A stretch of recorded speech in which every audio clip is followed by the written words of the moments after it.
हाय। GDP की terms में India 5th number पे है after surpassing UK and now is planning to become $5 trillion economy by 2027-28. So do we know what this GDP means and what does this $5 trillion economy term means? And is this GDP a right indicator of welfare of the Indians? Let's answer these questions. Economically speaking, GDP is the value of all goods and services produced in the political boundary of a country by the normal residents during a period of time.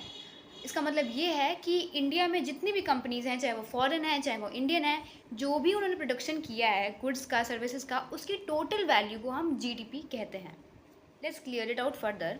तो GDP में वो companies भी हैं, foreign companies, जो India में कहीं बाहर से आके प्रोड्यूस कर रही हैं एंड उन पे कोई ऐसा ऑब्लिगेशन नहीं है कि वो इंडिया में ही रहेंगी. वो जब चाहे, उनका जब मन करेगा, वो इंडिया से अपना प्रोडक्शन, अपना वैल्यू, अपना वर्थ लेके बाहर जा सकती हैं और उतना अमाउंट हमारे जीडीपी से कम हो जाएगा.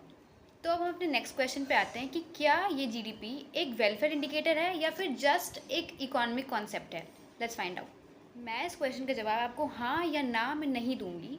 आई will give you some pointers and on the basis of those pointers you can decide कि ये एक वेलफेयर इंडिकेटर्स है या नहीं. सो जीडीपी ऐसा कॉन्सेप्ट है which does not take into consideration the various sections of a society. तो अगर जीडीपी बढ़ रहा है तो उसका ये मतलब नहीं सभी बढ़ रहे हैं. इसका मतलब ये हो सकता है कि the wealthy people are getting wealthier और richer and the poor people are still at a stagnant stage. तो इसका ये मतलब बिल्कुल भी नहीं कि अगर जीडीपी बढ़ रहा है तो दोनों ही सेक्शंस को इक्वल पुश मिल रहा है. So that is it with the first point.